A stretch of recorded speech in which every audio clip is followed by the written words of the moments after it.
सबसे बड़ी अशांति का कारण ही शिकायत है। संसारी वह है जो शिकायत में जीता है, जिसके जिंदगी में शिकायतों से बिना और कुछ है ही नहीं। उसकी लाइफ को आप देखें, शिकायतें ही शिकायतें हैं। जैसी बीवी चाहिए थी वैसी मिली नहीं, जैसे बच्चे होने चाहिए थे वैसे हुए नहीं, जैसी जॉब लगनी चाहिए थी वैसी है नहीं, जैसा घर चाहिए था वैसा है नहीं, बेडरूम भी मेरे मुताबिक नहीं है। ये व्यक्ति तो ऐसे कह देते जैसी धूप चाहिए वैसी है नहीं। चांदनी पर भी शिकायत, तारों पर भी शिकायत, उठने बैठने चलने, मतलब जीवन उसका देखें शिकायतों से भरा हुआ। आप इर्द गिर्द पाएंगे अपने ऐसे व्यक्तियों को जो शिकायत में ही जीते हैं। अच्छा, अगर व्यक्ति शिकायत से थोड़ा सा ऊपर उठने लगे तो फिर वह जिज्ञासु कहलाने लगता है। कब तक शिकायतों में जिएंगे? भगवान ने इतना कुछ दिया है, हम शिकायतों से भरे हुए हैं।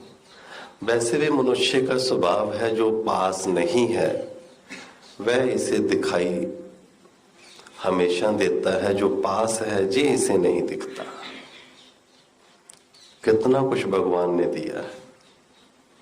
अच्छा, जो ज्यादा व्यक्ति लंबा है उसकी शिकायत रहती मुझे इतना लंबा बना दिया। ये जो मेहर बाबा है ना, जो छोटा सा है, जब मुझे पहली बार मिला 2012 में तो कहने लगा अगर 6 फीट का होता तो मजा आ जाता। तो मैंने इसको कहा अब ट्राई करते अगर कहीं से बिल्ड हो जाए तो बिल्डिंग करा देते थे। व्यक्ति संतुष्ट है ही नहीं। जैसी नाक होनी चाहिए वैसी मेरी नाक नहीं, मैं मोटा हूं, मैं ज्यादा पतला हूं, मतलब हर व्यक्ति में आप देखें शिकायत है बस। तो जब तक हृदय में शिकायत है, भगवान के प्रति प्रेम कैसे आ सकता है? जिससे आप शिकायत करते हो उससे आप प्रेम नहीं कर सकते। जिससे प्रेम है उस पर कभी शिकायत भाव नहीं उठता। गिले हैं, शिकायतें हैं। मेरे एक मित्र हैं चंडीगढ़ में, अब तो उनकी मृत्यु हो गई 6-7 साल पहले।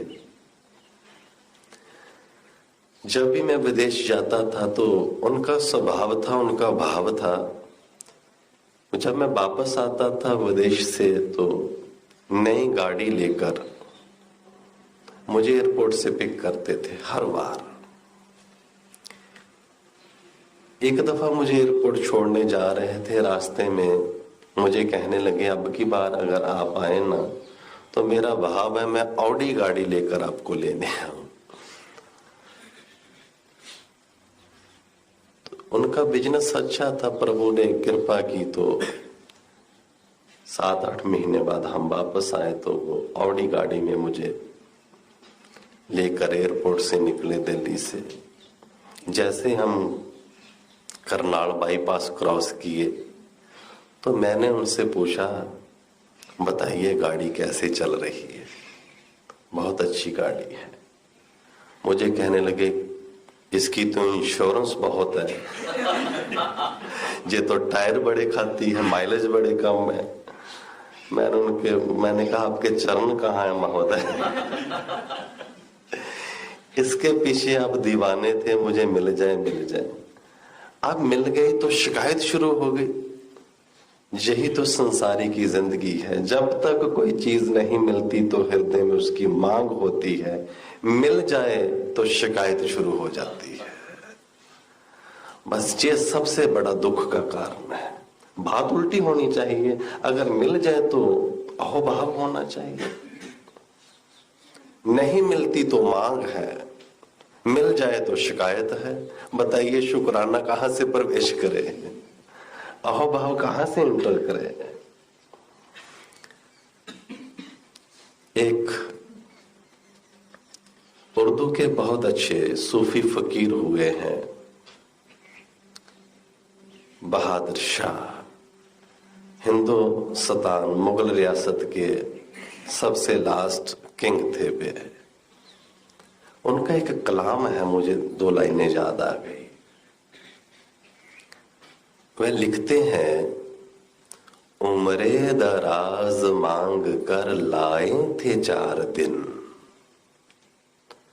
कहते हैं मैंने खुदा से बामुश्किल से ये जिंदगी मांगी, खैरात में मुझे 4 दिन की जिंदगी मिली।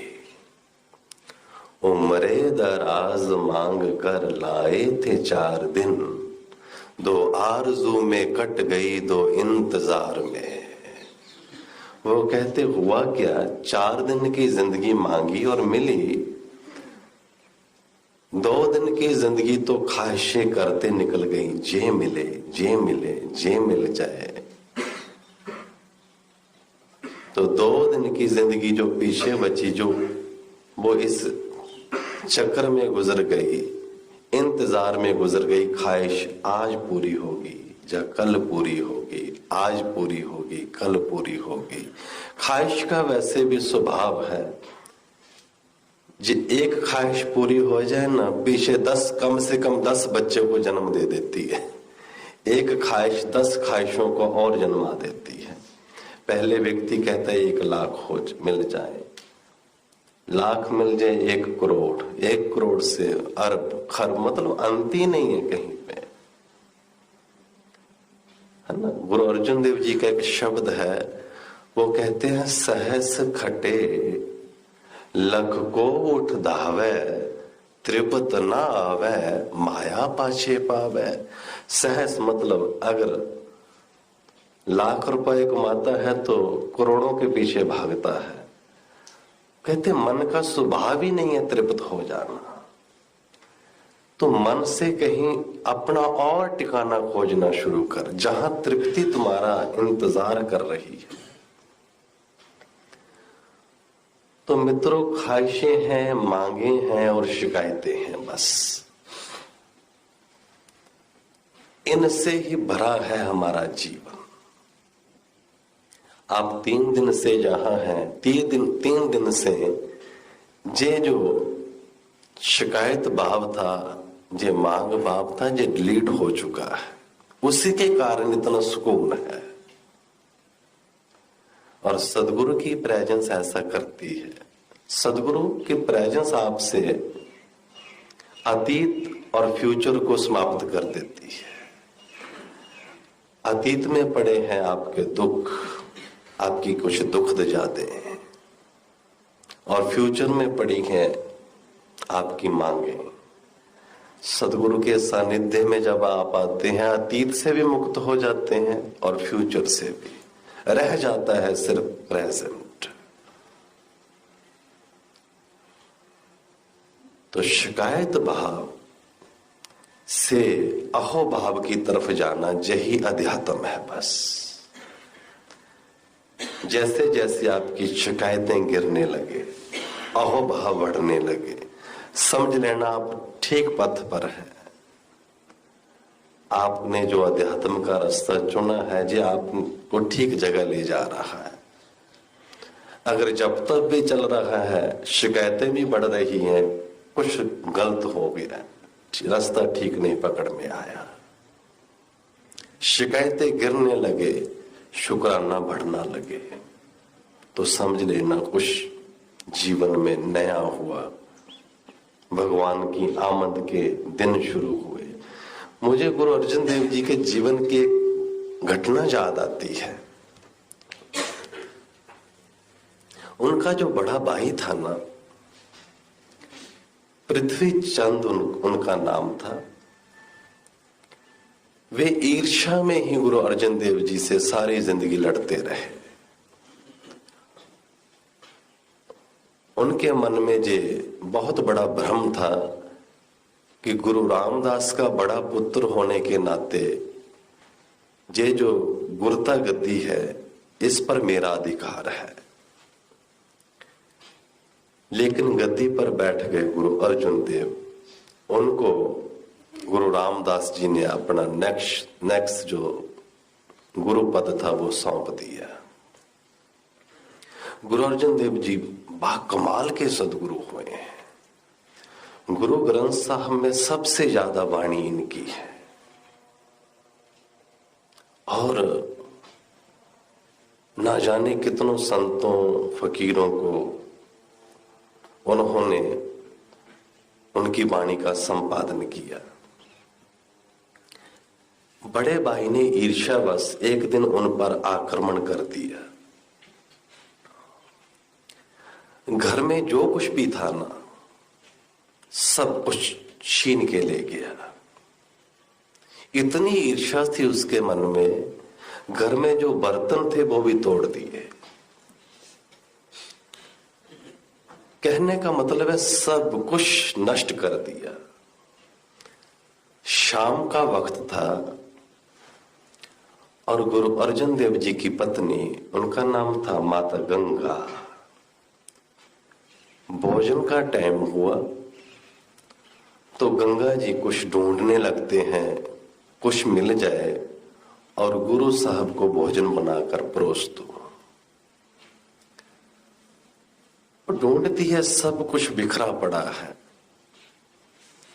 बर्तन टूटे पड़े हैं। उसका ध्यान एक टूटे हुए बर्तन पर गया, उसमें उसने हाथ डाला तो थोड़ा सा बेसन का आटा था उसमें। बामुश्किल से एक चपाती बन सकती थी। माता गंगा ने वो एक चपाती का आटा गूंदा। पकाने के लिए तवा भी नहीं था। टूटे हुए ठीकरे का तवा बनाया, अग्नि जलाई, एक चपाती तैयार हुई। उसको टूटे हुए बर्तन में उसने परोसा। गुरु अर्जुन देव जी समाधि में है, उनके समक्ष लाकर रखती है। आप देखें, एक मौके का अवतार हो, इतने बड़े सदगुरु हो, उनके जीवन की घटना सुना रहा हूं और टूटे बर्तन में सामने एक चपाती शाम के भोजन की। और माता गंगा उनके चेहरे की तरफ देखती हैं और बर्तन को, टूटे बर्तन में एक चपाती देखती है और उसका रोना निकल जाता है। गुरु अर्जुन देव जी आंखें खोलते हैं, पत्नी की तरफ देखते हैं, रो रही है। गुरु अर्जुन देव कहते हैं, गंगा तो क्यों रो रही है? इसलिए रो रही है कि बड़ा भाई पृथ्या हमारा सब कुछ सामान छीन के ले गया, बर्तन तोड़ गया, जो घर में था सब लूट के ले गया, सभी पदार्थ ले गया। पर गंगा जरा नजदीक आकर देख, चिंता मत कर, वे पदार्थ लूट के ले गया लेकिन परमात्मा तो मेरे दिल में बैठा है। वो तो यही है, दातें गई हैं, दातार तो यहां है। ये था शुक्राना भाव। कितनी बड़ी ऊंचाई होगी, एक भी शिकायत नहीं है। ऐसा क्यों हुआ? हम तो छोटी सी बात पर शिकायत से भर जाते हैं। तो प्रिय मित्रों, शिकायत से अहोभाव की तरफ जाना, यही अध्यात्म है। तो आज के इस ध्यान में हम शिकायत से अहोभाव की तरफ चलेंगे। हम भी थोड़ा रस लेते हैं, चख लेते हैं। जो अहोभाव का रस है वो शिकायत में कहाँ है? शिकायत तो दुख का कारण है, अहोभाव ही आनंद का कारण है। आनंद अहोभाव से निकलता है।